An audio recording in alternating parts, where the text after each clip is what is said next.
antes de passar a palavra para ele, eu quero explicar que está aqui de diferentes formas.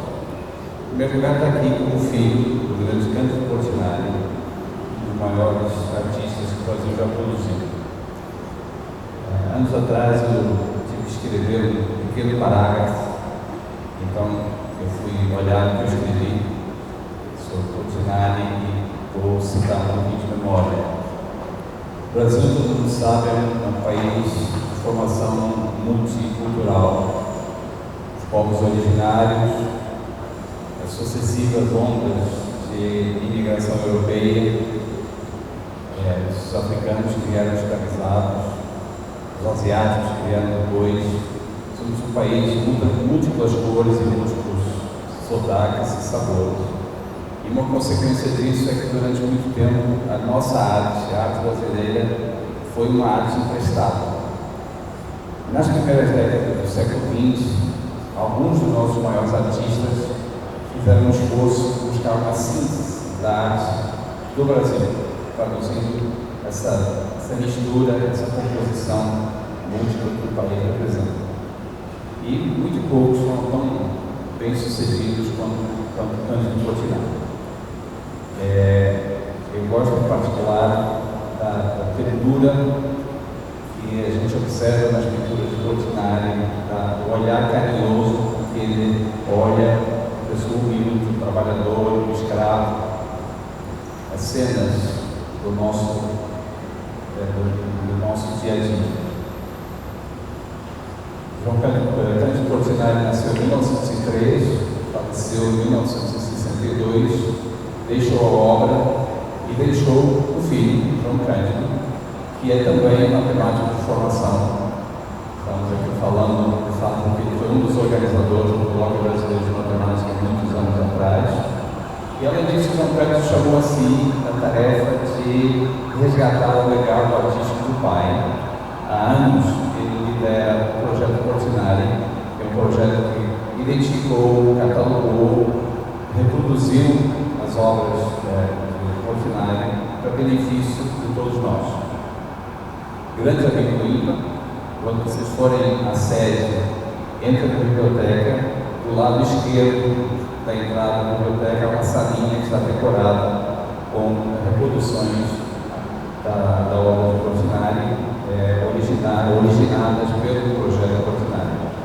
Nós convidamos aqui mais uma vez os prestigiados, nos beneficiar com uma apresentação, e João, um grande prazer ter você aqui. Obrigado, Marcelo.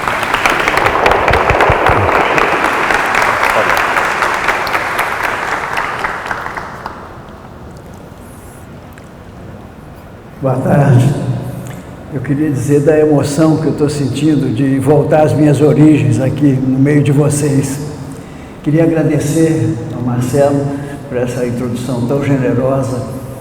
E somos amigos já há muitos anos, né, Marcelo? Queria agradecer ao Marcos e à equipe dele que me deram toda essa força aqui de tentar domar esse monstro digital aqui que vocês conhecem muito bem.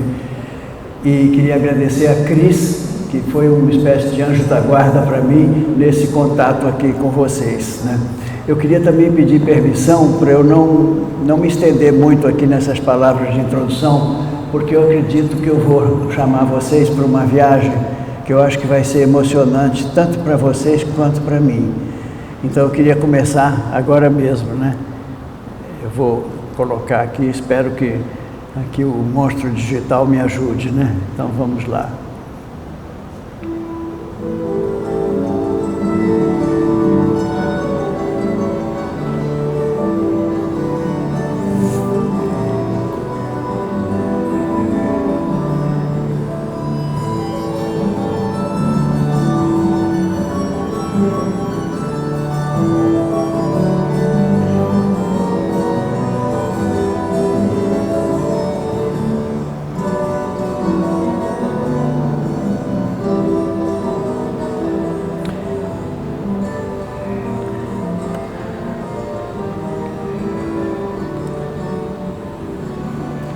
Como vocês sabem, e Marcelo já falou isso, né?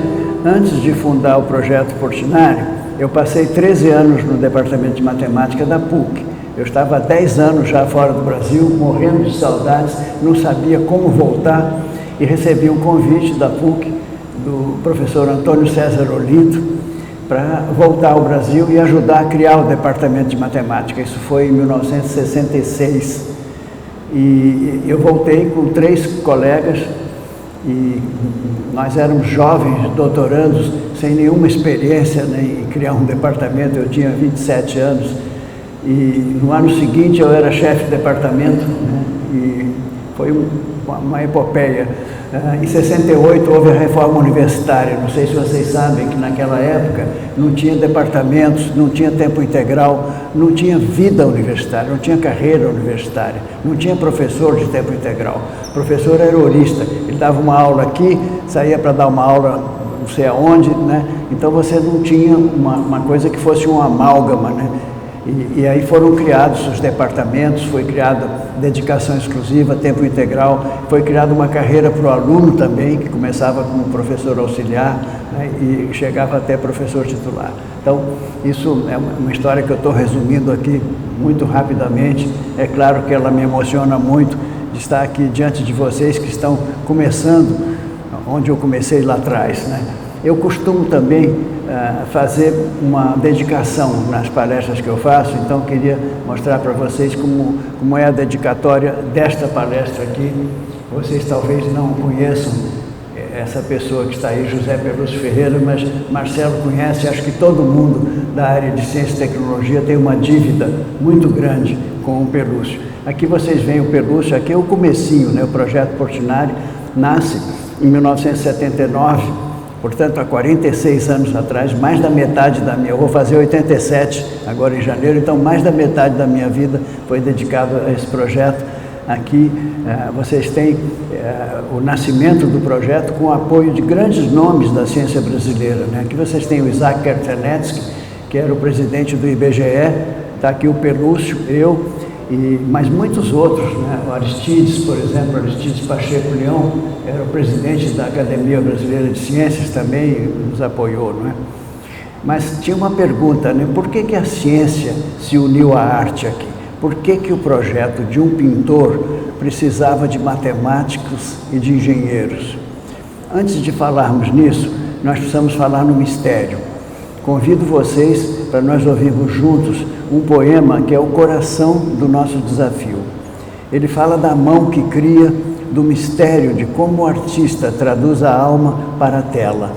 Esse poema foi composto por um grande poeta brasileiro, fraternal amigo de meu pai, que criou esse poema poucos dias após a morte do meu pai, em 1962. Então, para a gente entrar no clima do que nós vamos ver, eu queria convidar vocês para a gente ouvir juntos esse poema.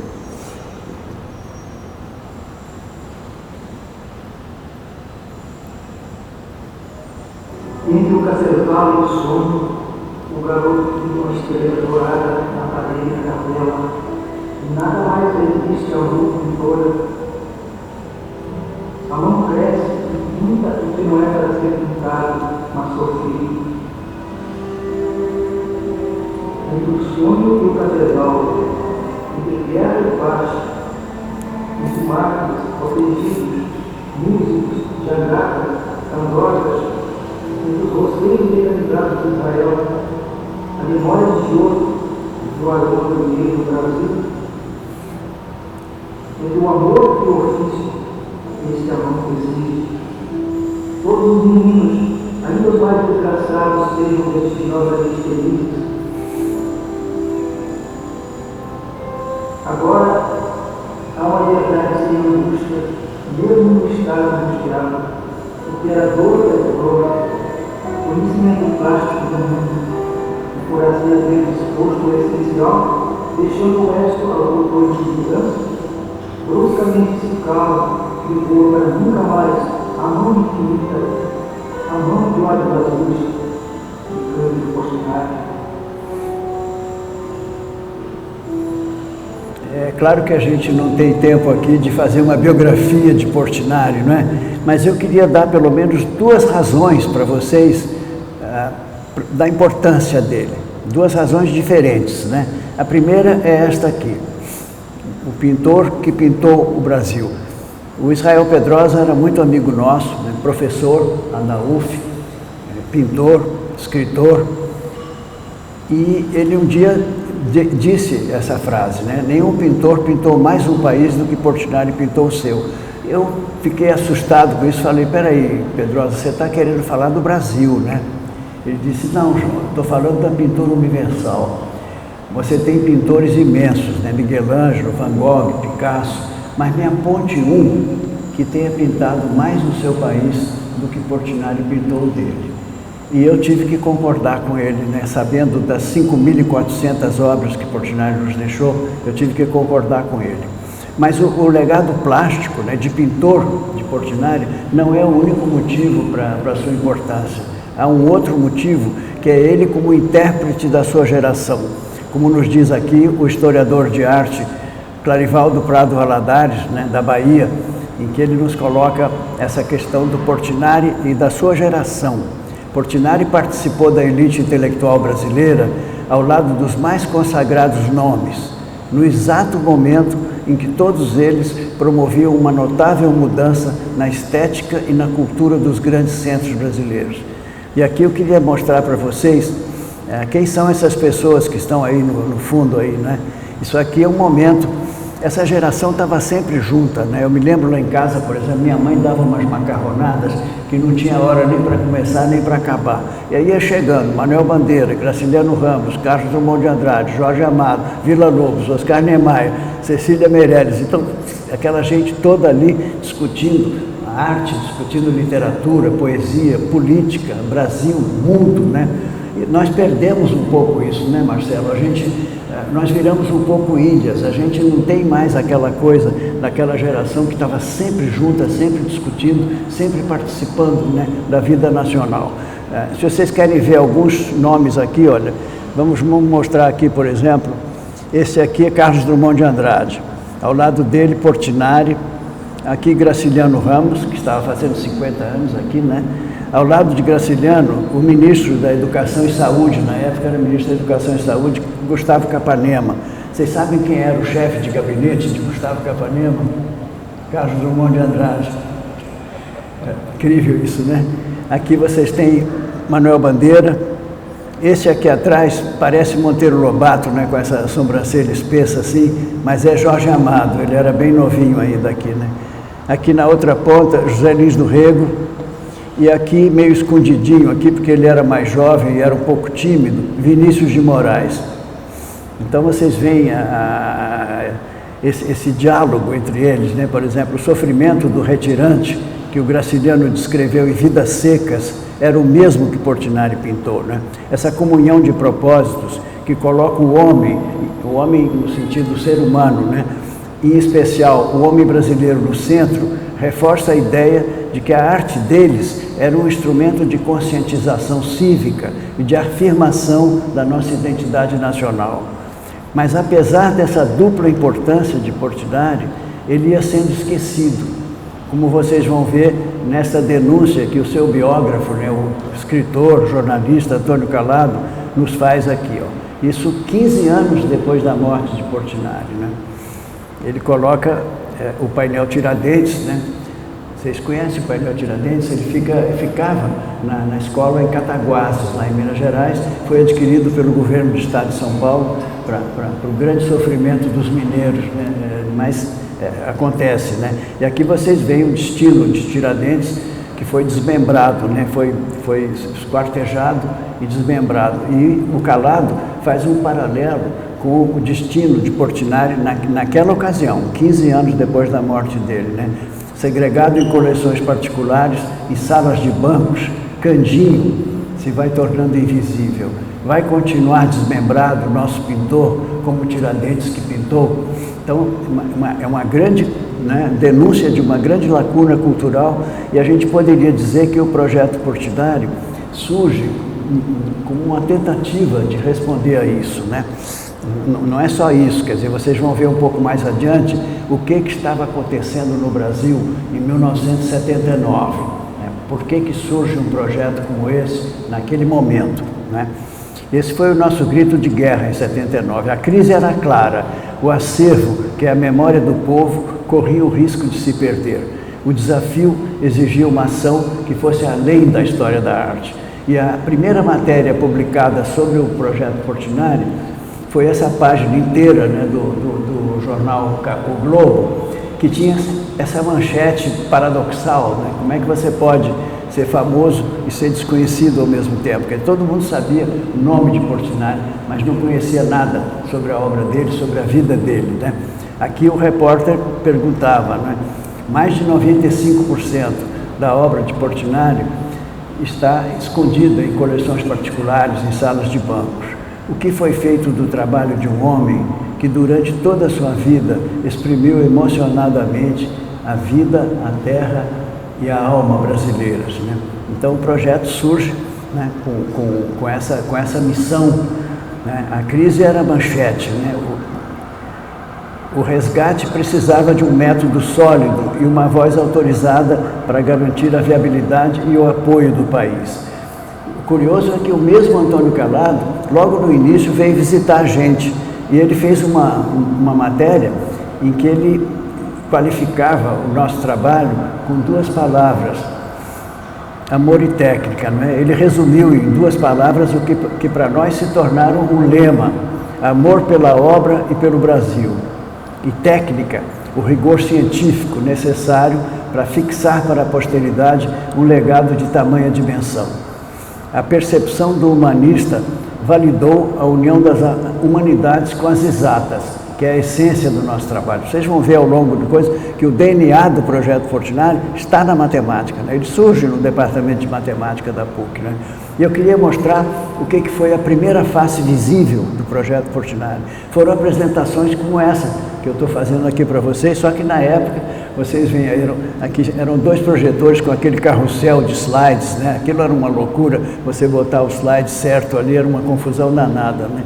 Então a primeira face visível do projeto não foi um catálogo, foi uma palestra.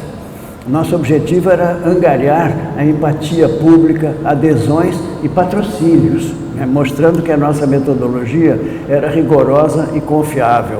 Eu queria mostrar para vocês esse roadshow, né, inicial nosso, que a gente saiu aí pelo Brasil e pelo mundo com essas palestras.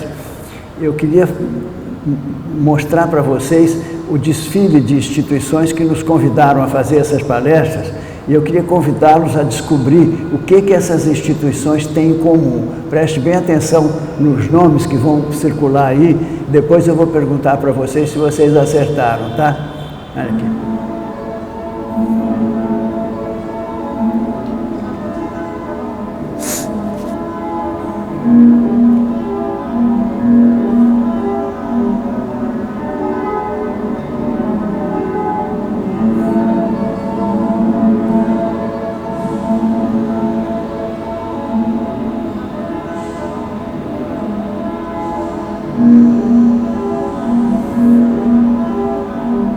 Eu fiz a conta outro dia, são cerca de 484 palestras nesse tempo.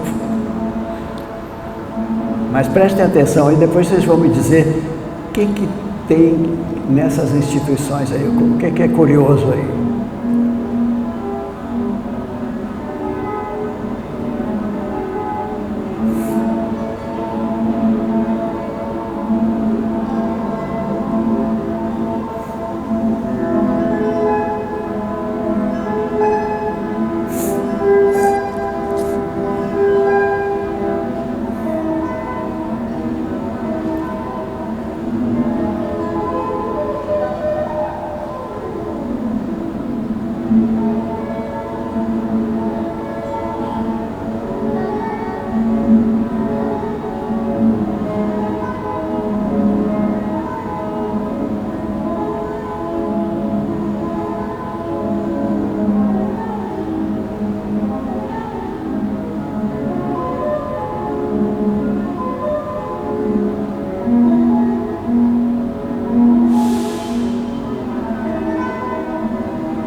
Acho que vocês já descobriram qual é, né? Tem algumas instituições da área de humanas mas vocês devem ter visto que a maioria são instituições da área de ciência e tecnologia, né, que nos convidaram. Nós fomos convidados a apresentar a causa Portinari não em museus, mas em grandes centros de ciência e tecnologia. O projeto Portinari foi o primeiro a demonstrar que a engenharia de sistemas e o rigor da matemática eram a única forma de garantir a verdade e o futuro do acervo. E para que vocês tenham uma ideia do que foi a materialização dessa premissa em nossos primeiros 18 anos de trabalho, vamos ver juntos um documentário que o cineasta Marcelo Dantas produziu em 1997. A gente tinha 18 anos de trabalho só aqui. Brasil, 1971. Depois de 15 anos de governo militar e 10 anos de ensino, o país vivia finalmente um momento de abertura política. A anistia, o relaxamento da censura, perspectiva de eleições, um silêncio compulsório começaram a cessar. Surgiu a iniciativa de resgate cultural para recontar a história do Brasil. Foram criados projetos como o CPDOC, na Fundação Getúlio Vargas, o projeto Pixinguinha e o projeto Portinari. O projeto Portinari nasceu de uma constatação urgente. 17 anos depois da morte de um dos maiores artistas que o Brasil teve nesse século, suas obras não possuíam nenhuma catalogação e sua memória se perdia diariamente.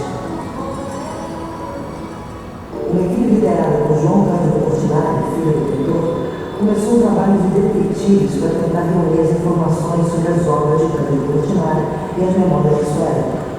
Nascido da área científica da PUC do Rio de Janeiro, o projeto Portinari já apontava uma natureza multidisciplinar, reunindo métodos científicos, alta tecnologia e rigor histórico a serviço da arte e da cultura. O projeto começou com o levantamento de mais de 5.000 obras e de depoimentos de grandes brasileiros contemporâneos de Portinari, além de catalogar mais de 25.000 documentos.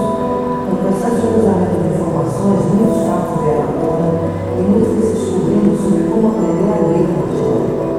Essas informações deram novo sentido à obra e revelaram razões muitas vezes escondidas por trás das tintas.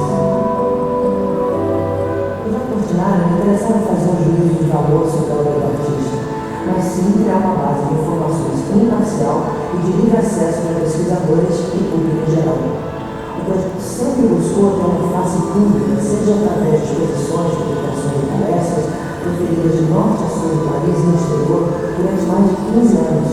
Interessava criar uma educação visual e histórica da formação da cultura moderna brasileira, da qual Portinari é um dos expoentes. Em 1928, Portinari retrata o grande governador do Pernambuco. Este é um dos 10.000 documentos organizados pelo projeto Portinari, que está resgatando para a memória nacional o trabalho do nosso pintor maior. Agora, o último esforço no Brasil para que nada sobre Portinari fique esquecido. Se você possui alguma obra ou documento, informe seu nome e endereço para a Caixa Postal 500 Rio de Janeiro. O projeto Portinari mobilizou pessoas e instituições por toda a parte da Sul-Americana. Com a iniciativa da Rede Globo e da Fundação Alberto Marinho, foram realizadas chamadas e campanhas em favor do projeto que resultaram em mais de 3.000 cartas mandadas para a Caixa Postal 500.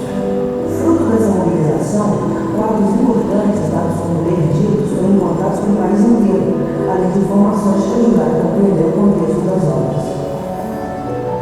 Foi um trabalho assim de formiguinha, né, durante esses 25 anos, em que a gente pôde construir algo que era inédito ainda no Brasil, que era uma base de dados altamente estruturada, que cruzava 5.400 obras com 30.000 documentos. Esses 30.000 documentos você tinha, por exemplo, cartas trocadas por Portinari com seus contemporâneos, tinha 6.000 cartas, né? 12.000 recortes de periódicos, depoimentos, né? Então, eu vou mostrar para vocês o modelo de dados dessa base, né? Que é o coração do nosso trabalho e é a garantia também de que tudo que nós fizemos a seguir foi apoiado nesta base de dados. Vou mostrar aqui para vocês verem. Era um desafio gigantesco, né, de você resgatar, proteger e democratizar esse acervo de 5.400 obras e 30.000 documentos, obras espalhadas pelo mundo inteiro. A gente visitou mais de 20 países, né, das 3 Américas, da Europa, do Oriente Próximo, encontramos obras na Tchecoslováquia, na Finlândia, no Haiti, Israel, no Canadá, enfim, foi um realmente uma coisa assim, muito emocionante esse resgate, né? Agora, não era, aqui vocês já estão vendo que não era mais um problema humanístico, era um problema de engenharia de sistemas de dados, que a solução não estava no pincel, mas na matemática, né? Foi assim que nós começamos. Vocês vejam a complexidade daqui, dos relacionamentos que tem aqui, né? Você tem colecionador, exposição, restauro, título, fotografia, documentos, né? Foi o primeiro e mais complexo algoritmo que possibilitou fazer tudo. E aí aconteceu um milagre. Uma pessoa do Google viu a nossa base de dados e escreveu isso aqui, ó. De todos os grandes acervos internacionais constantes do nosso Google Art Project, o do Projeto Portinari é aquele que apresenta a maior e mais rica complexidade de cruzamentos. Esse Google Art and Culture Project, né, ele disponibiliza, vocês podem ir no site, é facílimo, é só colocar na janelinha do Google, você coloca Google Arts and Culture, vocês vão encontrar ele disponibiliza os acervos dos grandes museus do mundo. O Projeto Portinari não é um museu, né, mas eles acharam que, tendo em vista essa estrutura da nossa base de dados, a gente merecia estar ali ao lado do Louvre, da National Gallery, enfim, dos grandes museus do mundo. E eu vou mostrar a vocês o momento em que foi lançada essa parceria com o Google. Foi na Pinacoteca do Estado de São Paulo, no exato ano em que nós fazíamos 40 anos de Projeto Portinari. Vou mostrar para vocês verem aqui. 360 graus pela casa onde Portinari morou na infância e adolescência em Brodowski, no interior de São Paulo. O passeio de 15 exposições virtuais oferecem uma imersão na vida e obra do pintor do povo. Em parceria com 6 instituições culturais, o Google disponibilizou no serviço Arts and Culture mais de 5.000 pinturas, além de 15.000 documentos sobre o artista. The goal is to make more art, more culture, and more of the cultural heritage of Portinari available to anyone, anywhere for free. For the first time, over 20,000 artworks, images, sketches, drawings by and about Portinari are coming online on Google Arts and Culture. Em 1940, Portinari fez uma exposição solo no Museu de Arte Moderna de Nova York. A divulgação do evento citava por um colecionador João Cândido Portinari, filho de Juan Batista. Hoje, aos 80 anos, filho único do pintor, dirige o Projeto Portinari, fundou em 1979 para catalogar a obra do pai. Naquele momento, havia uma grande ânsia, né, que percorria o Brasil todo, de resgate da própria história nossa, né? História cultural, a história mesmo. Essa coisa da brasilidade, da busca das nossas raízes, estava muito intensa em todos os setores. E o Projeto Portinari nasce no bojo desse movimento. Quando começou, 40 anos atrás, o Projeto Portinari enfrentou desafios. João comenta que não havia um scanner em todo o Brasil para digitalizar os materiais. E nós fomos os primeiros a fazer realmente um banco de dados. Na época se chamava Arco-Íris, surgiu nos departamentos científicos da PUC, e esse banco de dados foi evoluindo, e nós criamos um portal Portinari, né, que também, por sua vez, foi evoluindo, e hoje nós estamos passando esses conteúdos, praticamente todos, né, para a plataforma do Google Arts and Culture. O site busca democratizar o acesso a obras de Portinari, que está, em grande parte, nas mãos de colecionadores particulares. A plataforma traz uma linha do tempo com os anos em que cada trabalho foi pintado. O site também dá para explorar as obras do artista nessa paleta dividida por cores. Te permite você fazer pesquisa, por exemplo, assim, você bota uma caixinha de Google, primeira, imediatamente forma sua galeria com todas as obras que aparecem na primeira. E essa base de dados permitiu também que nós fizéssemos uma coisa que eu nunca imaginei que eu estaria vivo para ver o resultado, depois de 25 anos de trabalho, que foi o nosso catálogo Raisonné. Eu vou explicar um pouquinho o que significa isso, né? Foram 25 anos de trabalho. A agenda de João Cândido Portinari já registrava, em 78, a ideia de fazer um catálogo com todas as obras do pai, o pintor dos brasileiros. No início, o trabalho era feito à mão, e fichas que tinham detalhes sobre cada obra do Cândido Portinari. A partir de 1970, é que o catálogo começou a entrar no mundo dos computadores. Agora, com a ajuda da tecnologia, todas as 5.000 obras do pintor vão poder ser vistas, estudadas Penalizados, um livro em CD-ROM. Não é um livro qualquer, é o primeiro catálogo completo da obra de um pintor brasileiro, chamado Catálogo Raisonné. Nas primeiras páginas, que acabam de sair da gráfica, a cor precisa de cada quadro, uma descrição detalhada de cada desenho. 4.991 obras já identificadas pelos pesquisadores. Eu vou mostrar para vocês por que esse termo raisonner, né, que quer dizer raciocinado, no fundo é um termo francês, mas é usado no mundo inteiro. Os americanos falam catalogue raisonner também. Por que pode levar 40, 50, 60, 70 anos para ser completado, né? Vou mostrar para vocês isso agora. Aqui vocês veem, são 5 volumes, né? Foi a primeira vez também que surgiu um catálogo raisonné em CD-ROM também, né? Vinha um CD-ROM encartado. E a gente teve a emoção de saber que foi o primeiro catálogo raisonné em toda a América Latina. Vocês imaginem, por exemplo, os mexicanos, né? O México tem uma paixão pelos seus pintores. Nem Orozco, nem Siqueiros, nem Tamayo, nem Rivera, nem Frida Kahlo tinham catálogos raisonnés de obra completa naquela ocasião. Eu vou convidar vocês para a gente folhear juntos o catálogo raisonné, para eu poder falar um pouquinho sobre... Vocês estão vendo essa senhora que está do lado esquerdo ali? É a Anita Prestes, a filha de Prestes, que nasceu, né, no campo de concentração nazista na Alemanha. Enfim, aqui você está falando da história do Brasil e do mundo, né? Vamos continuando a olhar. Vocês veem um dos quesitos que torna muito trabalhoso o catálogo raisonné, é você colocar a obra toda em ordem cronológica. Ela tem que ser publicada, você vê que ela é reproduzida, né, e é colocada em ordem cronológica. Agora, Portinari deixou de datar metade da produção dele. Então, para 2.500 obras, para cada uma, a gente teve que cruzar com os 30 mil documentos, para ver se numa carta, num recorte periódico, num catálogo, a gente achava aquela data. E aqui nós conseguimos, está tudo por ordem cronológica, né? A outra coisa, vocês estão percebendo que ao lado de cada reprodução de obra tem um verbete.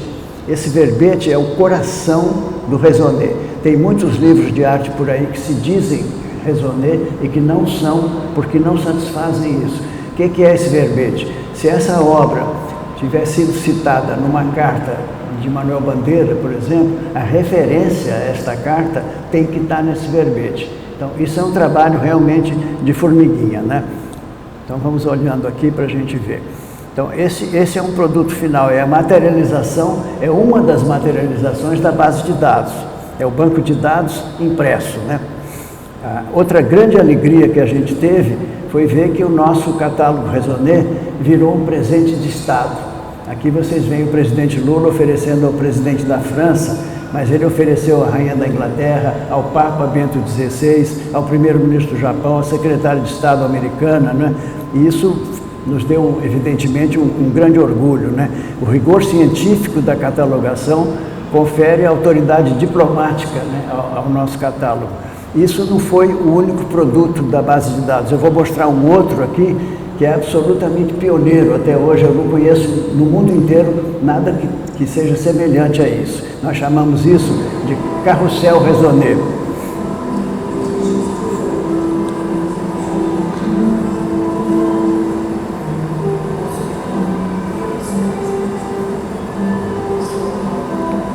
Estão vendo, o carrossel raisonné é mais um desdobramento direto da base de dados. Ele resolve o desafio do acesso à obra completa do pintor, que vai desfilando à sua frente em imagens de 2 metros de altura. A obra completa. A gente fez uma estimativa que, se você quisesse ver tudo, você teria que ficar 9 horas ali assistindo.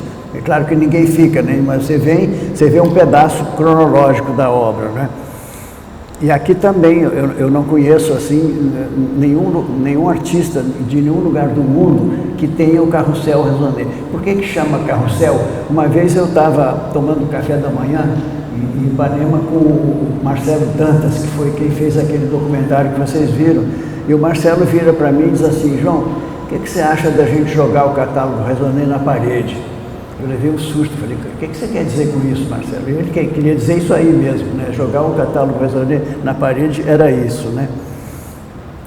Agora eu gostaria de focar no nosso educativo. que também resulta de todo esse trabalho técnico-científico preliminar, já que este não é o fim, é o meio, né? Então, quando a gente acabou esse trabalho de formiguinha, muita gente chegou para mim e disse: João, agora você pode pôr o pijama e ir para casa, acabou. E eu dizia: não, agora é que vai começar. Agora que a gente tem tudo isso estruturado, todos esses conteúdos, eles têm que ser colocados a serviço de uma causa. Qual era essa causa? Ficou imediatamente evidente para nós que essa causa eram as crianças e os jovens. E eu vou explicar por quê. Aí surge o educativo do Projeto Portinari, com aquela frase do Milton Nascimento e do Fernando Brant: o artista tem de ir onde o povo está. Isso foi a bússola do nosso educativo, foi essa. Agora, se tornou a principal missão do Projeto Portinari. Por quê? Por que isso? Vamos olhar juntos por que esse educativo se tornou tão importante para nós. Vocês estão vendo aqui uma obra de um grande pintor, de um imenso pintor chamado Kandinsky. Mas vocês veem que é uma obra abstrata. O que ela nos propõe? Ela nos propõe linhas, volumes, formas e cores, certo? Não é isso? Agora, olhem para essa outra obra aqui, de Portinari. Quando você pergunta, até para uma criança, qual é a diferença que ela vê entre as duas obras, a diferença é essa aqui, ó. É que a obra da direita, ela nos propõe valores de não à violência, de justiça social, de fraternidade, de espírito comunitário, de respeito à vida. E o que você poderia imaginar de mais importante para passar para os seus filhos e os seus netos do que esses valores? Principalmente num mundo tão conflagrado pela violência, pela falta de afeto, pela falta de significado das coisas, né? Então aí a gente entrou de cabeça no nosso educativo. Mas restava um desafio aí. Como é que você vai levar as obras de Portinari para as crianças e os jovens no Brasil inteiro? Por exemplo, para as populações ribeirinhas dos grandes rios brasileiros, né? Era impensável levar originais. Mas você também não queria levar uma reprodução que não fosse, né, à altura do que aquelas crianças e aqueles jovens mereciam ter. E aí surgiu um milagre, de novo, tecnologia, surgiram impressoras a jato de tinta de altíssima sofisticação que produziam praticamente um clone da obra de arte. Aquilo que Marcelo falou para vocês, que está lá na entrada da Biblioteca do INPA, na Rua Dona Castorina, são giclés. O termo técnico é esse, giclé, para a França e para muitos outros lugares, ou então Fine Art Prints, nos Estados Unidos, né? São coisas que são muito superiores a um pôster, por exemplo, né? Eu vou mostrar a vocês como é que surgiu essa ideia lá na década de 90. Aqui vocês veem a primeira exposição que a gente fez de giclés. Eu fiz até uma brincadeira, tinha uma pessoa que era especialista em arte, né? E eu botei uma giclé ao lado do original, daquela giclé, e perguntei para ele qual dos dois é o original. Ele não soube dizer. É claro que se você tiver relevo, né, se for uma obra com muita pincelada, com muita matéria, você vê, né? Mas se você tiver uma obra que seja relativamente por uma aquarela, um desenho, uma gravura, né, ou mesmo uma pintura em que as pinceladas não tenham muito relevo, é praticamente indistinguível. Então, vou mostrar como é que começou isso. O grande problema para divulgar o trabalho de Portinari é que 95% das suas obras estão em coleções particulares, ou foram pintadas em paredes, azulejos e painéis enormes como esse, difíceis de transportar. Foi aí que entrou a tecnologia. Com equipamentos sofisticados foram feitas réplicas de alta qualidade com 85 horas. O resultado de todo esse trabalho pode ser visto em exposições itinerantes, realizadas em parceria com a Petrobras, que estão acontecendo ao mesmo tempo pelo Brasil afora. Pintando desde o gaúcho, todo o destino, pintando a colheita do cacau, até a colheita do café. A Petrobras viu que apoiar a Portinari era apoiar o próprio brasileiro. Além de levar as réplicas para lugares onde às vezes nem existe museu, a exposição Brasil de Portinari dedica uma programação toda especial para as crianças.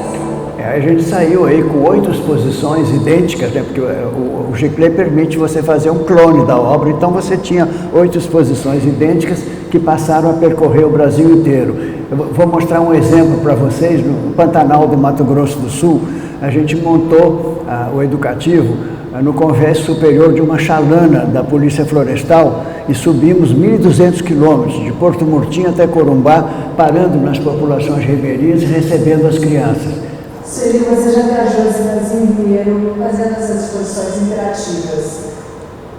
Que experiência mais te emocionou nessas viagens? Olha, há tantas experiências, né? Uma que me emocionou muito foi o Pantanal Mato Grossense. Nós fomos para a Exposição Brasil de Portinari, montada em uma chalana da Polícia Militar, subindo o Rio Paraguai. Nós saímos de Porto Murtinho e fomos até Corumbá. Íamos parando em pequenos povoados, não era nem cidade, eram pequenos povoados.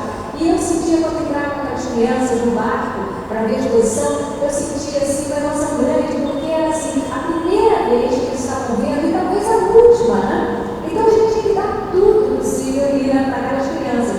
E como eles se identificavam, e nós chegamos a um povoado dos índios paraguaios, mas índios Chamacô, porque a gente tanto visitava povoados brasileiros como da Baía de Paraguaia também. E o índiozinho entrou e foi direto para o índio, uma cabeça de índio do Portinari. E ele olhava para nós, olhava para a cabeça de índio, eu acho que estava pensando, ué, alguém já tinha me visto antes e me pintou assim? Isso aconteceu muitas vezes, né, das pessoas se reconhecerem na obra do Portinari, não só crianças e jovens, não, todos, né? E fomos também para a Amazônia, ficamos 19 dias no Rio Purus também, recebendo as populações ribeirinhas. Numa outra ocasião eu posso contar mais sobre essas expedições, mas agora eu acho que eu tenho que entrar naquilo que é do dia a dia de vocês, que é a ciência e a tecnologia do Projeto Portinari. Eu escolhi alguns exemplos para mostrar para vocês, né? As grandes áreas de pesquisa são essas aqui, né? Vocês devem estar se perguntando assim, por que eu começo essa sessão com um objeto interestelar, né? Porque os desafios da Big Science são os mesmos da cultura. O projeto Pincelada, que eu vou expor a seguir, foi inspirado pelo satélite IRAS, que era o Infrared Astronomical Satellite. Eu vou explicar já já. O 3I Atlas e a busca por anomalias cósmicas espelham o nosso desafio de classificar e autenticar dados de um acervo complexo. Aqui vocês vão ver, eu vou falar da guerra que nós empreendemos contra gangues de falsários, desde o início do nosso trabalho, gangues no Brasil, gangues no exterior, e o que a ciência pode nos ajudar a enfrentar esse desafio, né? Nossas áreas de pesquisa não são as humanidades, como vocês veem, né? São essas áreas aqui, processamento de sinais, que é o projeto Pincelada, sistemas de informação, que são os modelos de dados que vocês viram com a base de dados, controle cromático. O controle cromático vai ser a última, que eu vou deixar como um desafio para vocês, porque é um probleminha aberto ainda. Então, vamos falar um pouquinho sobre esse DNA do Projeto Portinari na área de ciência e tecnologia, né? A IBM, quando chegou ao Brasil, ela criou uma revista, né, a revista IBM, e o primeiro número dessa revista tinha o Projeto Portinari na capa. Aqui eu já falei mais ou menos, né, sobre essa ligação. Eu não quero também insistir muito, porque parece que eu estou querendo convencer vocês que o projeto nasceu na área de ciência e tecnologia. Eu sei que vocês não precisam ser convencidos disso, né? Mas eu vou dar mais um exemplo aqui, né? O projeto Portinari foi convidado pela Academia Brasileira de Ciências para encerrar uma palestra como essa, as comemorações do seu centenário, em 2016. E em 1995, a Universidade da Califórnia nos convidou para inaugurar um grande centro de multimídia lá. Vocês vão ver aqui também como é que foi isso. Okay, I think we should get started. First, I want to welcome everyone to this first event for the Berkeley Multimedia Research Center. This is a major initiative on the Berkeley campus to actually do something interdisciplinary with multimedia. In particular, to experiment with multimedia applications of technology and study the impacts of these technologies. First, we have the Portinari Project lecture, which is today's lecture, which is really the first major event that we put on. Our speaker today is Professor Juan Portinari. He's the professor of mathematics at PUCI, the Catholic University of Rio de Janeiro. He's the son of Brazil's most famous artist, Guido Portinari. His father died in 1962, and subsequent to that, 17 years ago, Professor Portinari decided to construct a raisonné, a catalog, a book of the work of the artist, which chronicles the development of the paintings where they are, what's happened to them, and so on. His father produced slightly under 5,000 works of art. Today, Joan is going to discuss what's now known as the Portinari Project, including a multimedia presentation.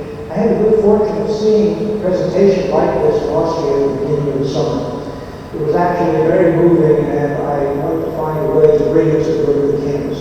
To me, this is a wonderful example of the benefits of multimedia. How it can be used for communication, how it can be used for education, and how it can be used to share great works of art. I hope it will be an inspiration to everybody who works in this new center, and I hope that it prospers. Please join me in welcoming Professor Portinari. Agora eu queria mostrar para vocês um dos primeiros desafios que a gente enfrentou foi a preservação dos slides. Vocês imaginem a gente percorrer o mundo inteiro e o que resulta dessas visitas seja uma coleção de slides coloridos. Vocês sabem que o slide é perecível, né? Ao longo dos anos ele vai perdendo a cor. Então a gente ficou desesperado porque a gente sabia que era impossível voltar a fazer aquele trabalho, né? Então como preservar? E aí surgiu, para vocês isso é uma coisa óbvia, mas naquela época não era, que a digitalização dos slides poderia ser a solução para isso. Aí nós começamos, eu percorri esse caminho que vocês estão vendo aí, eu fui a Rochester, onde tem o Museu Internacional de Fotografia, onde tem a Kodak, eu fui a Boston, onde tem a Polaroid, e as pessoas não sabiam naquela época, mesmo os especialistas, quantos pontos você deveria amostrar num slide para você ter certeza que você retirava toda a informação que ele tinha, mas não mais do que a informação, porque se você for muito além, você vai estar capturando artefactos da imagem que não correspondem àquilo que foi fotografado. Corresponde à fisicoquímica do filme, não é? Então, qual era o ponto ótimo aí? Ninguém sabia, né? Inclusive nesses lugares.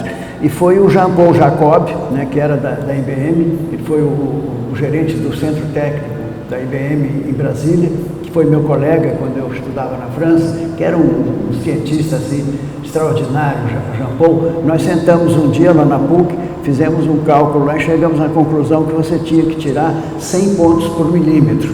Você tinha que amostrar para você ter certeza que você tinha toda a informação que estava no slide, mas que você não estava captando artefactos da imagem.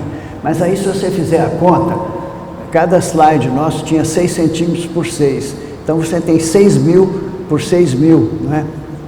Você teria 36 milhões de pixels aí, e para cada pixel você tinha RGB, as 3 cores.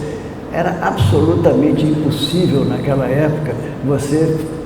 Primeiro, não tinha scanner que tivesse essa resolução. Segundo, mesmo que tivesse scanner, você não teria o meios de armazenar isso também. Então, isso aí também ficou uma coisa que foi ao longo do tempo que a gente foi achando, né? Então, aqui vocês estão vendo, a primeira tentativa de digitalização foi no INPE, no Instituto Nacional de Pesquisas Espaciais, lá em São José dos Campos, que era a única instituição brasileira que trabalhava com imagem digital. Eles recebiam imagens meteorológicas dos satélites, né? E esse momento de emoção em que eu estou aí com os colegas lá da área de processamento de imagens, e lá no fundo você tem um Bumba Meu Boi do Portinari digital. Foi uma coisa assim inacreditável para nós, né? Depois tem a questão da base de dados aqui também, que foi, como eu tinha dito, foi pioneira, né? A gente tem a mesma idade da indústria de microcomputadores, no fundo, né? E a gente acompanhou muito de perto esse desenvolvimento extraordinário, né? Que nos beneficiou muito, né? Nós fizemos também o portal, esse portal aqui tem tudo, todos os conteúdos que nós organizamos. Vocês estão vendo aqui, tem uma janelinha aqui embaixo, deixa eu botar aqui para vocês verem. Está vendo uma janelinha aqui embaixo, tipo Google? Eu escrevi ali músico, né, músicos. Imediatamente se forma uma galeria com todas as obras em que aparecem os músicos. Depois eu posso explicar como é que a gente conseguiu esse milagre. Não é com reconhecimento de imagem, não. Já vou dando essa dica. Mas isso aqui está disponível, sem pagamento de nada, é gratuito e sem necessidade de senha também. Vocês podem consultar, aqui vocês têm as 5.400 obras e os 30 mil documentos. Isso aqui é uma festa na sala de aula. As professoras adoram fazer trabalhos com os seus alunos, porque você pode baixar para o seu computador essas imagens com uma resolução bem razoável para os seus trabalhos. E eu queria mostrar para vocês um outro momento de emoção, que foi a inauguração desse portal no Complexo do Alemão. A gente sempre escolheu locais de alta vulnerabilidade e exclusão e violência também. A gente sempre, graças a Deus, conseguiu entrar nesses lugares. Nós entramos até em lugares em que a polícia não entra, né? Vocês vão ver isso um pouco adiante, mas aqui foi lá no Complexo do Alemão. Ainda falando em arte, crianças do Complexo do Alemão, no Rio, conheceram hoje um pouco da vida e da obra de um dos maiores pintores brasileiros. A iniciativa faz parte do lançamento de um portal na internet sobre o Cândido Portinari. Olhares atentos e curiosos. Você imagina quem foi que pintou todas essas figuras aí? Você queria saber. O universo rico e colorido de Cândido Portinari atraiu a atenção dos alunos do Centro Cultural Digital do Complexo do Alemão. Eles navegaram no novo portal sobre o artista, que teve a obra completa digitalizada. São cerca de 5.000 imagens. No site também contém cartas, fotografias, jornais e depoimentos que se referem a Portinari e a época em que ele viveu. Conhecer a obra do Portinari é conhecer o Brasil, é se conhecer a nossa identidade, a nossa cultura. Em quadros que mostram, por exemplo, uma favela no Rio de Janeiro na década de 1950 e a migração de nordestinos para os grandes centros devido à seca. O lançamento do portal inclui aulas gratuitas em comunidades do Rio. Vai ser uma ferramenta muito importante para os professores na sala de aula. O objetivo do portal é democratizar a obra de Cândido Portinari. 95% das telas do artista pertencem a coleções particulares. E as crianças aqui do Complexo do Alemão aprovaram a iniciativa. Eu nunca tinha aprendido isso, agora que eu estou vendo, achei bem legal. Eu pude aprender cultura, arte, ler algumas histórias também. Bom, a primeira coisa que você comentando, sabe? Vou professor e vou compartilhar. Agora eu vou entrar na parte final da nossa palestra aqui, que são as obras falsas, aquilo que eu prometi antes, né? Questão das obras falsas. Vocês estão vendo aqui uma obra falsa que chegou à primeira página do Globo. Vocês estão vendo aqui a obra original, né? Essa obra é a obra original de Portinari. E aqui vocês veem o falso. Esse falso, vocês reparem, não é uma cópia, né? Vocês estão vendo que não é uma cópia. É o que se chama pastiche. O que é um pastiche? É quando o falsário pega elementos de várias obras e cria uma obra nova. Aqui ele simplesmente tirou uma das moças, né, do banco e criou essa obra nova. Agora, nós temos também um exemplo aqui de cópia, né, uma obra falsa que é uma cópia de uma obra autêntica, né? Aqui é uma baiana, tá vendo? A da esquerda é a obra autêntica, original. E a cópia, se você olhar com atenção, você vai sentir, mesmo que você não tenha o conhecimento assim, da obra de Portinari, você vai sentir que ela é falsa, né? Agora, isso, como eu disse, foi um desafio muito grande. Até hoje, vem pessoas lá na PUC que pedem para a gente autenticar uma obra que a gente vê que é falsa. E a legislação brasileira não nos socorre, né? Porque em outros países você teria autoridade para destruir aquela obra, para que ela não vá enganar outras pessoas depois. Mas a gente não pode fazer isso, porque a gente leva um processo da pessoa. Então, quais são os métodos tradicionais para você fazer o que se chama atribuição de autoria? Ou seja, você garantir que a obra é original ou que é falsa. São basicamente dois métodos que vinham se usando assim desde a antiguidade. Um é o olho do perito, é aquela pessoa que estudou profundamente aquele artista e que ele olha e diz, não, esse não é autêntico, né? O outro método é a fisicoquímica, é você analisar o pigmento, analisar o suporte, você chegar a contradições. Por exemplo, você vê que tem um pigmento ali que não existia na época do artista, né? E aí você conclui que a obra não é autêntica, né? Mas nós temos casos famosíssimos de falha tanto do perito quanto a falha do laboratório. Eu vou mostrar para vocês um dos mais conhecidos, que deu origem a um filme, né, que é um falsário que falsificou um grande pintor holandês do século XVII, que era o Van Meegeren, esse falsário. O pintor era o Vermeer. Eu traduzi, tinha um videozinho em inglês que eu encontrei, que eu acho que vocês vão gostar, eu traduzi para o português aqui, ó.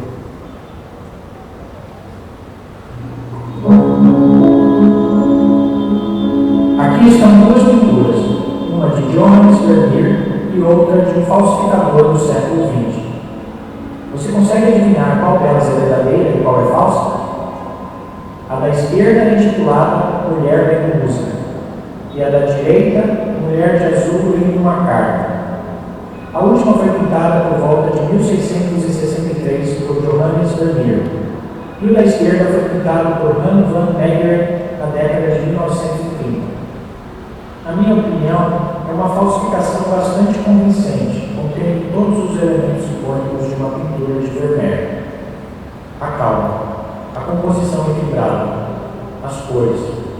A sala de Vermeer pintou muitas de suas obras e, o mais importante, a incorporação detalhada da luz. Não é de se admirar que Van Meegeren tenha conseguido vender seu trabalho como uma autêntica pintura de Vermeer. Mas, com o benefício da retrospectiva, podemos notar algumas diferenças. Aqui está um close-up da jaqueta azul em ambas as pinturas. Primeiro a de Van Meegeren e depois a de Vermeer. Talvez valha a pena eu contar um pouquinho rapidamente o que aconteceu com esse falsário. Ele era um jovem pintor, promissor, tinha uma habilidade muito grande, técnica, né? E quando ele faz a primeira exposição dele, um crítico de arte famosíssimo destrói aquela exposição. Diz que ele era muito habilidoso, que ele tinha o conhecimento da técnica, da pintura, mas que ele não tinha criatividade. A partir daí, o Van Meegeren sai da cena e tem como único objetivo destruir aquele crítico. E acontece que esse crítico era o principal especialista em Vermeer. Então, inclusive, ele descobriu um artigo desse crítico que dizia que o Vermeer provavelmente teria sido influenciado por Caravaggio. E ele, falsário, cria uma obra de Vermeer influenciada por Caravaggio. E aí, quando o crítico vê aquilo, tem um orgasmo, né? Diz assim, poxa, não é todo dia que uma tese, né, que eu defendo, aparece a comprovação, e era falso, né? Então, o que acontece? Vamos continuar vendo aqui.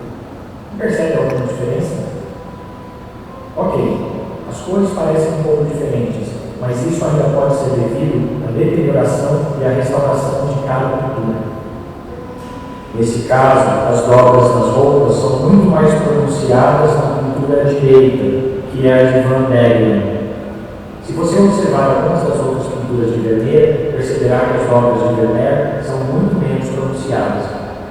Em sua mente, essas dobras e sombras fortes distorceriam a calma e o equilíbrio de uma pintura. Ok, essa é uma falsificação de Van Meegeren, mas há mais, como você pode ver aqui. Van Meegeren fez carreira com isso, uma carreira muito lucrativa. Ele podia criar pinturas falsas de artistas barrocos holandeses famosos como essa. Novamente, uma é real, de Frans Hals, a outra é de Van Meegeren. Você consegue adivinhar qual delas é real? Nesse caso, da direita é o original de cerca de 1634 de Frans Hals. Então, por que fazer um vídeo sobre o falsificador? Porque Van Meegeren tem uma história muito especial. Na verdade, ele não foi pego por ninguém durante muito tempo, até que houve uma grande reviravolta no final da Segunda Guerra Mundial. Em maio de 1945, o governo holandês prendeu Van Meegeren por vender um tesouro artístico holandês aos nazistas. Isso estava particularmente relacionado a essa pintura, Cristo com a Adúltera, que um dos negociantes de Van Meegeren havia vendido ao Reichsmarschall Hermann Göring por uma quantia bastante alta, equivalente a cerca de 7 milhões de dólares americanos, hoje. E enquanto eu mostro para vocês algumas imagens do julgamento de Van Meegeren que ocorreu 2 anos depois, É bom saber que colaborar com os nazistas durante a guerra poderia muito bem levar a pena de morte na Holanda naquela época. Mas Van Meegeren apresentou uma defesa surpreendente ao dizer: a pintura nas mãos de Goering não é, como você supõe, um vermelho de Delft, mas um Van Meegeren. Eu pintei o quadro. Uma jogada inteligente, pois a falsificação só poderia levar a uma sentença máxima de 2 anos.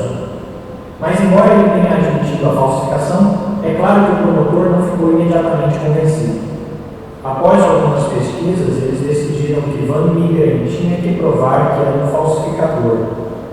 Isso se tornou um evento bastante singular na acusação e na história da arte, com Van Meegeren pintando uma nova falsificação sob o olhar atento da acusação.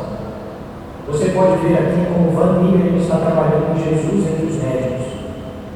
Isso convenceu a promotoria e as acusações de colaboração nazista foram retiradas. E Van Meegeren agora enfrentava apenas acusações de falsificação.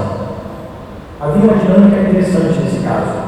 Por um lado, Van Meegeren era um criminoso, mas o fato de ele ter vendido uma falsificação para os nazistas também o tornou um herói popular. Na época do julgamento, Van Meegeren tinha 57 anos de idade. Ele acabou sendo condenado a 1 ano de prisão, mas morreu de um ataque cardíaco no final daquele ano antes de cumprir a pena. Uma vez mais, a base de dados provou o seu valor na organização e no impacto social. Nós fomos ao desafio mais complexo, que era a microfonia, né? Que era o desafio de classificar a anomalia cósmica, né, que é o 3i Atlas. Se vocês entrarem no YouTube, tem coisas assustadoras a respeito do 3i Atlas. Tem gente dizendo que tem alienígenas a bordo, que está vindo para cá, uma coisa assustadora, né? Mas classificar o 3i Atlas é o mesmo desafio que o nosso, como classificar um objeto que nós não conhecemos. Isso nos levou ao projeto Pincelada, que é uma terceira via, não é nem o olho do perito e nem o laboratório. A gente se preocupou em olhar a morfologia da pincelada. Vocês estão vendo aqui uma pincelada que é a pontinha do nariz daquele cangaceiro. Vocês veem como a pincelada é complexa? Se você olhar essa família de curvas, né, longitudinais, o que elas refletem? A caligrafia do artista, que é uma coisa muito pessoal. Mas tem uma coisa escondida aí, que é mais intrigante ainda, que é você olhar para um corte ortogonal da pincelada.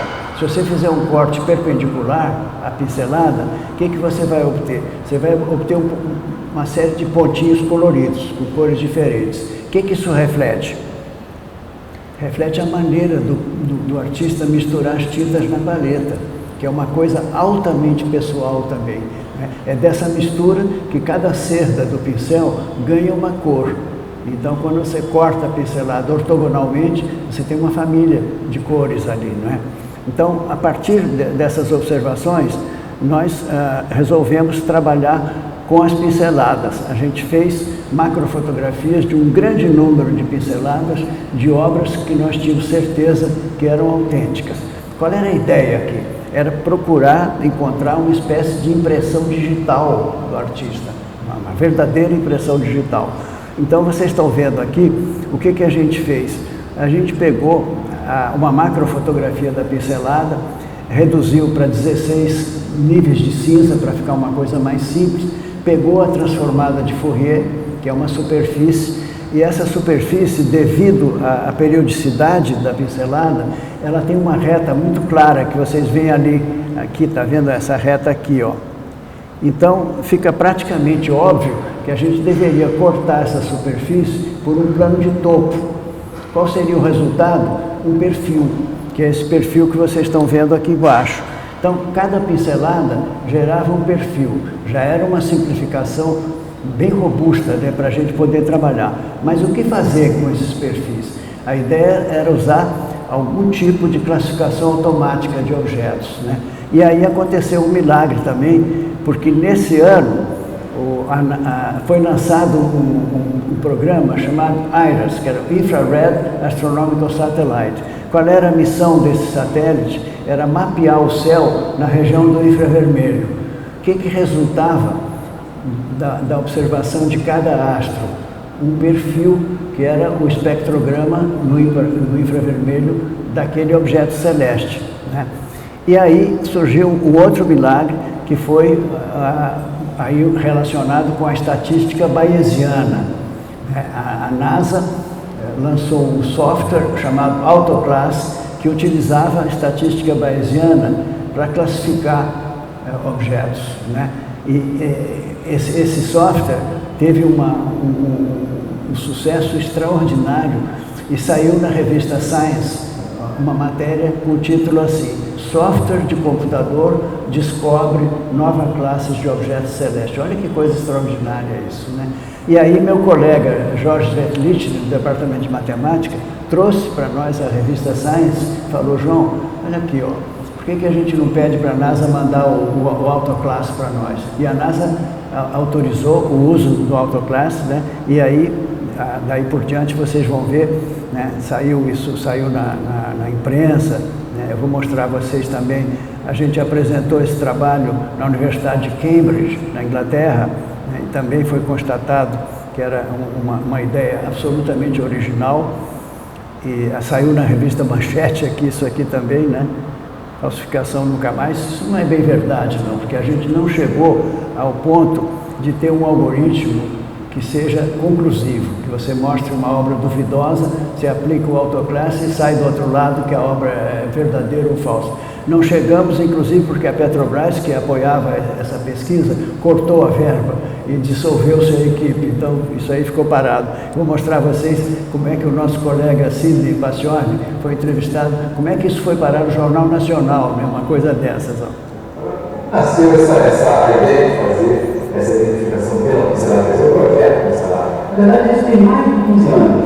Nasceu uma ideia do João Cândido Portinari, coordenador do projeto Portinari, e o professor Jorge Schmidt, do Departamento de Matemática da PUC, e começaram a se questionar sobre os problemas de autenticação do projeto Portinari que era subjetivo.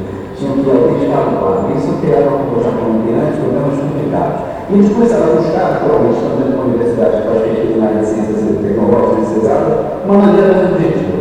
Então surgiu a ideia de que, provavelmente, nessa mistura de cores, nessa maneira de interagir, nessa coisa, esse neuromuscular do pintor, essa maneira de tratar o contato do pincel com a tinta e do pincel com o quadro, deveria ter alguma coisa que fosse identificadora daquela pessoa que também é artista. Então, nasceu a ideia do projeto pincelado. Uma outra abordagem completamente diferente foi de um colega nosso da física, que ele descobriu que as tintas de Portinari eram magnéticas. Então, ele usou o SQUID, né, que é um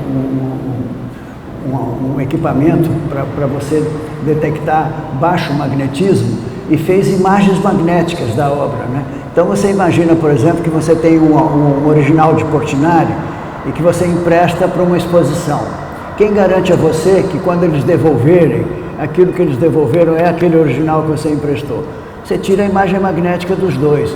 Nenhum falsário seria capaz de fazer a imagem magnética igual, né? Então, isso aqui foi uma coisa também muito importante para nós lá. E aqui eu queria mostrar para vocês uma outra abordagem, que isso eu quero deixar como um problema em aberto para você, é o último slide que eu vou apresentar, que é a seguinte: vocês estão vendo aqui o depoimento de um grande amigo de Portinari, que era poeta e era pintor também. Ele estava conversando com Portinari gostava de pintar conversando com um amigo, né? E de repente o Portinari vira para ele e diz assim: ô Zé Paulo, eu vou botar esse azul aqui para vigiar aquele vermelho ali. É uma coisa, conversa de pintor isso, né? Mas quando eu olhei esse depoimento, eu pensei: puxa, peraí, então quer dizer o seguinte, se você tiver um ponto XY com a cor Z e um ponto XY' com a cor Z', essas duas cores estão correlacionadas, não são aleatórias. Então surge a ideia que está em aberto, eu deixo a vocês, que é essa ideia aqui, de você pegar uma obra e você fazer uma matriz de correlação com todos os pares de pontos que ela tem. Mas isso nós não conseguimos avançar com isso, e com isso eu termino essa apresentação agradecendo a vocês.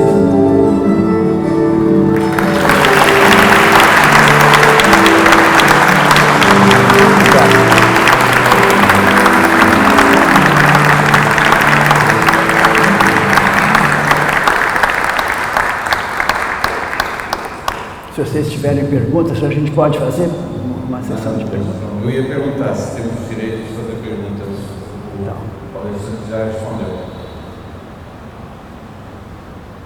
Rodrigo.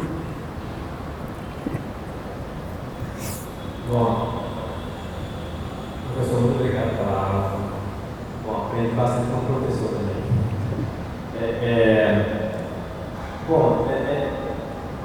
Acho que várias perguntas. Primeiro, parabéns pelo projeto. Muito obrigado. Não consigo nem mensurar o impacto do projeto. Eu em Minas, eu falei sou de Minas, eu cresci visitando a igreja de Vancouver, então lá tem muito painel do Francisco, na igreja de uma obra de Maia, como painel. Uma obra incrível, então eu li muito aos domingos para lá. Eu sou meu primeiro contato dele, eu li muito mal. Bom, eu vi que o senhor mostrou, comentou que sempre está exposto às grandes doenças do Brasil, carcinoma, Vinícius, mas o senhor acabou indo para exatas, matemática. Bom, embora eu acho que não tem uma grande condição de arte de matemática, e eles têm também publicações em programas de pesca, em revistas de poemas, físicas. Eu queria saber se esse contato com a arte desde cedo, de alguma maneira, você acha que influenciou na sua visão sobre a matemática e vice-versa, de uma maneira, você como matemático, acha que isso, de alguma maneira, se mistura em você ver a arte também de uma maneira um pouco diferente? Obrigado por sua pergunta, Rodrigo. Primeiro eu queria comentar sobre a Igreja da Pampulha, que você falou, né? Porque é uma coisa extraordinária.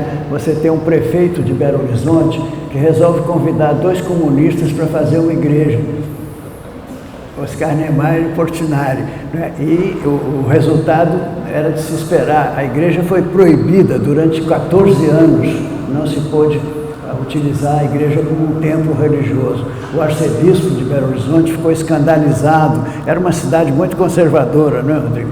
E ficou escandalizado, e ele colocou no jornal que o Portinari era um herege, porque tinha feito São Francisco falando para os urubus. E o Portinari, que tinha um lado caipira, né, malicioso, com a resposta pronta, assim, respondeu: eu não vejo nada de mal que o mais humilde dos santos fale a mais humilde das aves. O arcebispo deve ter ficado com arara com essa resposta, né? Agora, voltando à tua pergunta, eu acho que sim, né? Porque matemática é imaginação, né? Isso é uma coisa que talvez o leigo não saiba, pensa que matemática é fazer conta, né? Matemática é imaginação, é criatividade, é poesia também, não é? Então, eu acho que sim, eu acho que eu cresci nesse meio, eu não posso avaliar que efeitos que teria sobre mim isso, mas certamente deve ter tido. Embora eu era tão ignorante naquela época, quando eu tinha meus 13, 14 anos, que eu não tinha a menor ideia, né, de quem era aquele homem que morava na minha casa, né? Eu perguntei para minha mãe uma vez: ô mãe, o pai não trabalha não? Ela disse: mas como não trabalha? Eu falei: ele fica aí pitando o dia inteiro, né? E eu era típico garoto de praia de Copacabana, né? A gente morava no Leme, eu só pensava na minha turma da rua, né, da praia. Eu jogava futebol, era ponta esquerda, em Copa Leme, e pegava onda. Na época não tinha prancha, a gente chamava jacaré, aquilo pegava no peito, né? Então aquelas pessoas que frequentavam a minha casa, para mim, não significava nada. Minha turminha da rua que era importante. Uma vez, eu estou voltando da praia, umas 2 horas da tarde, e eu entro pela cozinha, que eu não queria incomodar, e quando eu abro a porta da sala, estava aquele pessoal todo ali, tinha acabado um almoço, né? E aí eu olhei no fundo, na varanda, tinha um cara com o meu violão. Eu falei para minha mãe, pô, esse cara vai desafinar meu violão. Ela disse, fica quieto, João, é o Villa-Lobos. Então era uma coisa assim, de uma alienação que me envergonha até hoje. Só muito mais tarde é que eu fui perceber, né, o que estava acontecendo ali, né.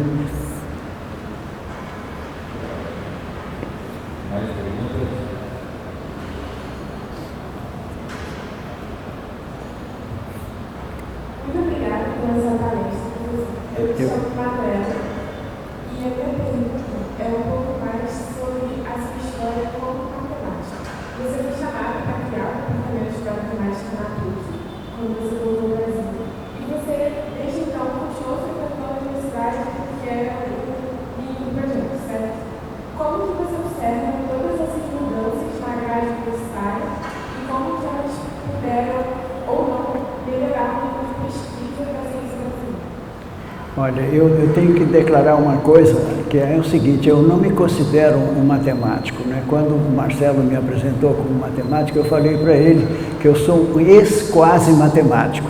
Eu não cheguei a ser um matemático, eu estava começando a publicar, né? Estava muito envolvido com a pesquisa e aí surgiu essa necessidade interior muito forte de criar o projeto Portinari, né? Aqui eu contei para vocês como é que foi.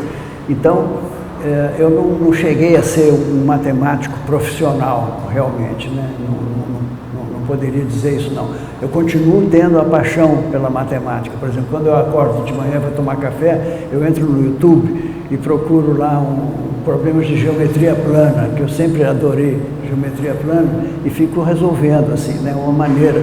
Eu tenho muitas saudades também dos meus alunos, né, de dar aulas também, mas isso, o trabalho do Projeto Portinari me absorveu assim completamente, né, muito mais até do que eu teria energia e tempo para dar, né. Então, não sei se a sua pergunta foi essa mesmo. Foi uma comparação entre o início e hoje em dia, da Universidade da Ciência em geral. Ah, sim, não, então entendi, a tua pergunta é um pouco diferente, né? Eu acho que naquela ocasião a gente estava vivendo na PUC um momento assim absolutamente extraordinário, emocionante, né? Que era esse momento justamente da reforma universitária, né? Que eu citei, né? Então havia uma união muito grande, né? entre o corpo docente e o corpo discente, né? Isso ficou até hoje, quando eu encontro um ex-aluno meu, uma festa, né? A gente se lembra, né, dessa relação que havia.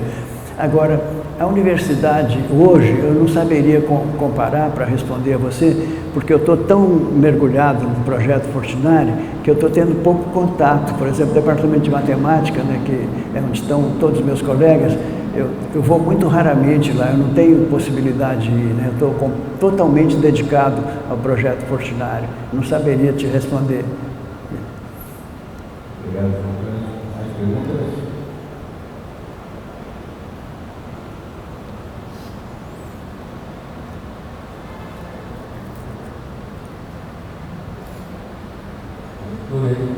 Primeiro, muito legal a apresentação do projeto e meu Matheus. Eu queria saber como foi a sensação de conseguir evoluir o projeto ao mesmo tempo que as tecnologias evoluindo. Você falou que conseguiu usar a tecnologia da NASA, como foi para pegar alguns slides para entrar nesse projeto. Eu imagino que foi muito emocionante usar essas tecnologias novas da época para salvar esse projeto, quando era as obras de Deixa eu ver se eu entendi bem a tua pergunta. Deixa eu dizer uma coisa, eu estou surdo desse ouvido, estou com um aparelho auditivo e esse sistema de áudio aqui me confunde um pouco, mas eu vou ver se eu compreendi a tua pergunta. Você falou a respeito da digitalização dos slides, não foi ou não?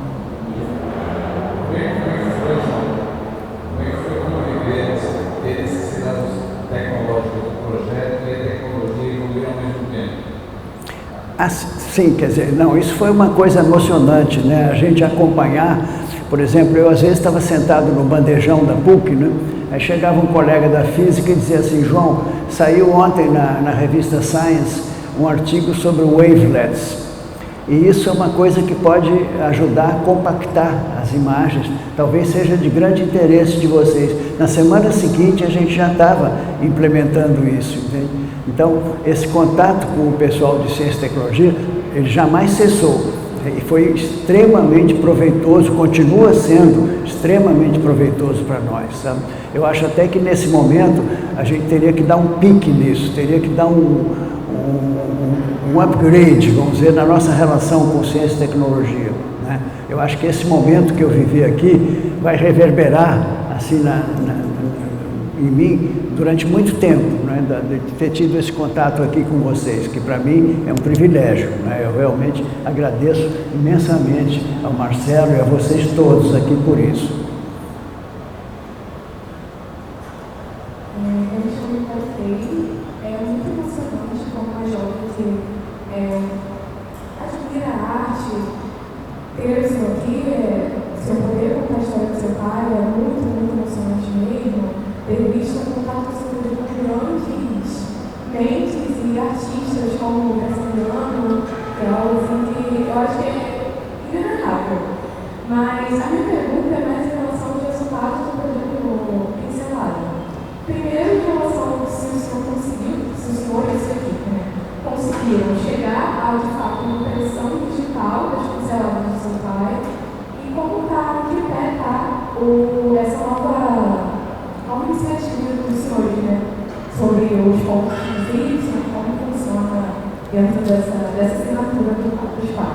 Olha, eu lamento muito que isso não tenha continuado, viu? Como eu falei, a gente tinha uma equipe multidisciplinar, que tinha gente da física, da informática, tinha gente de materiais também, como o Sidney Paciornik, que foi esse que falou no vídeo, mas quando a Petrobras cortou os recursos, a equipe se dissolveu e nós nunca conseguimos recomeçar esse trabalho, né? Então, tanto o Pincelada quanto esses outros que eu mostrei para vocês, eu acredito que só talvez a imagem magnética que tenha prosseguido, porque era uma coisa lá da física, né? Mas o projeto Portinari, ele perdeu esse contato com o pessoal de ciência e tecnologia nesses últimos anos, até pela questão da nossa própria sobrevivência, né? A gente tem encontrado muita dificuldade em garantir a continuidade do projeto Portinari. Por exemplo, esse mês a gente não tinha recursos para pagar a nossa equipe. A gente só conseguiu resolver isso agora, já quando já estava na hora de fazer o pagamento. E não há um horizonte de aporte de recursos que contemple a manutenção institucional do projeto. Então isso cria um problema muito sério, que é você não poder ter um planejamento. Se você não tem um horizonte financeiro de mais de 2 meses, como é que você vai planejar, né? A gente tem recorrido assim, exaustivamente ao Estado, à iniciativa privada, mas eu não tenho conseguido sensibilizar ninguém nos últimos tempos. Bom, você sensibilizou um grupo de pessoas muito inteligentes. Esse é um projeto que nós podemos desenvolver aqui. Caso haja interessado, eu posso ver toda a casa em cadeia esse projeto aí. Muito obrigado, Marcelo, novamente, viu? Obrigado mesmo.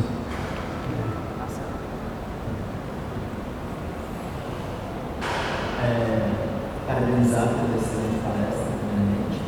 Sobre o projeto Pincelada, vocês chegaram a fazer alguma verificação em obras de outros pintores para ver esse tipo de digital? Sim, o pintor que a gente também capturou as pinceladas foi o Enrico Bianco, porque o Bianco foi colaborador de meu pai a vida toda, né? Ele começou a trabalhar com meu pai com 18 anos de idade.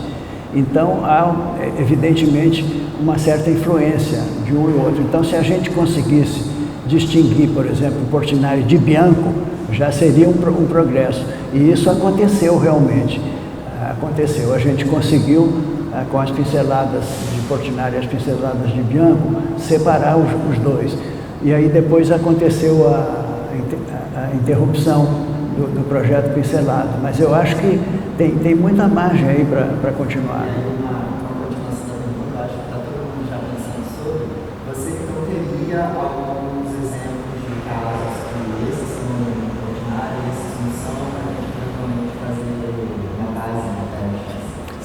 Nós... Vou botar você para trabalhar. Não, estamos aí, vamos arregaçar a manga. Puxa, eu tenho ainda um CD com todas as macrofotografias das pinceladas autênticas, né? Então, a partir daí, quem sabe a gente pode começar um trabalho, né? Que não precisa ser necessariamente via a estatística bayesiana ou autoclasse, pode ser um outro encaminhamento, né, Marcelo? Matemática tem recursos infinitos, né?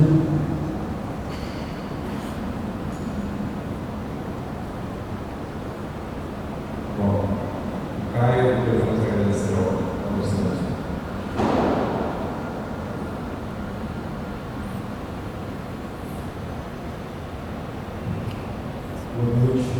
Boa noite.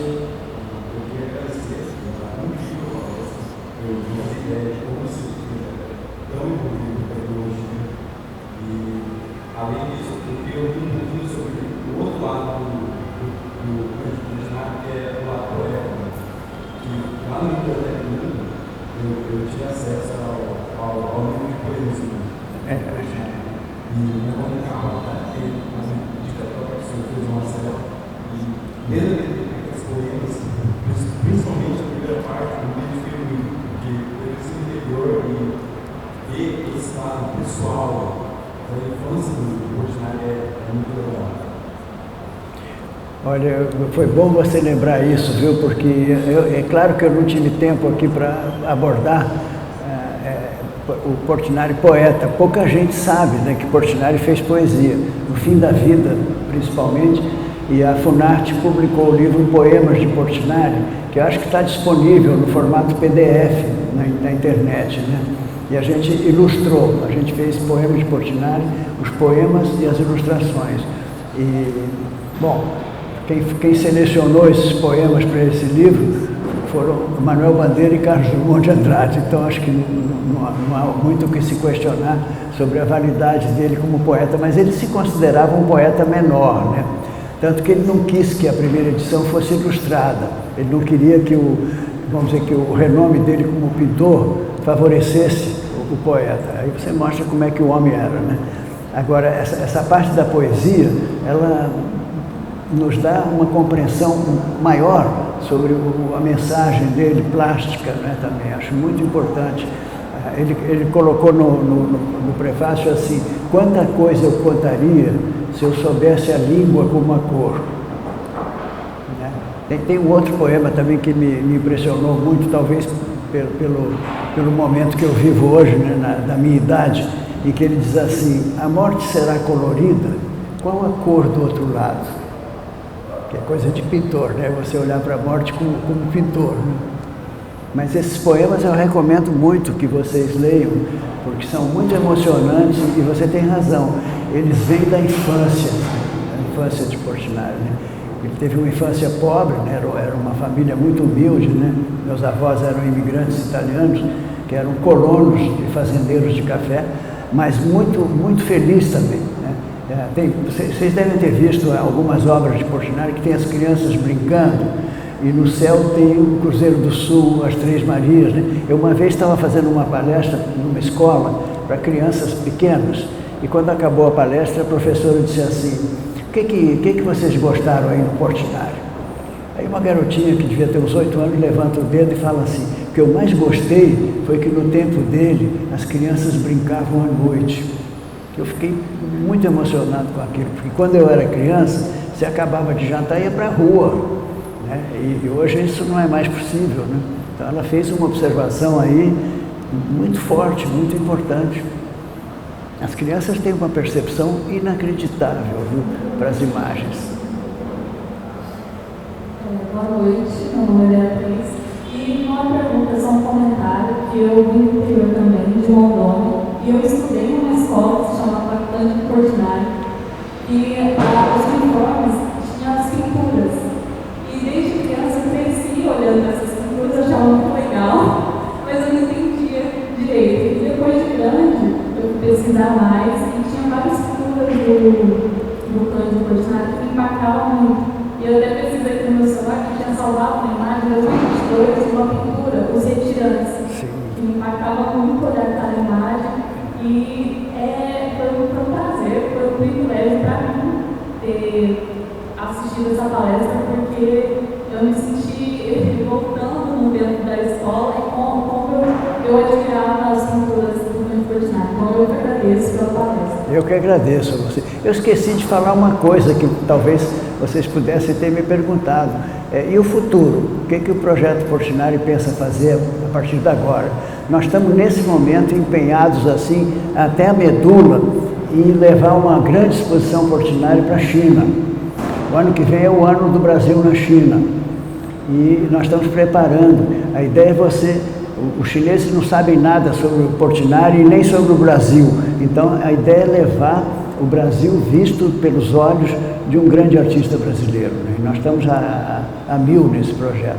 E o outro é levar uma outra exposição para a Itália, porque são 200 anos das relações diplomáticas do Brasil com a Santa Sé.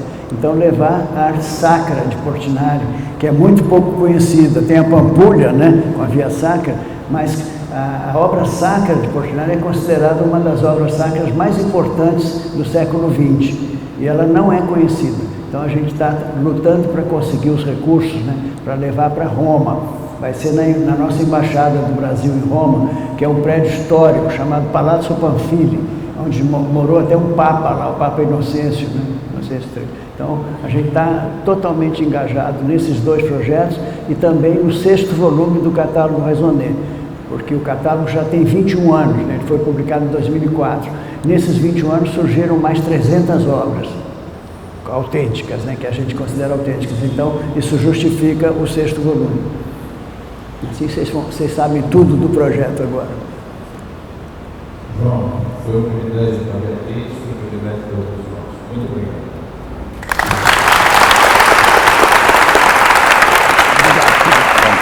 Que bom, viu? Fico muito feliz. Obrigado. Obrigado, gente.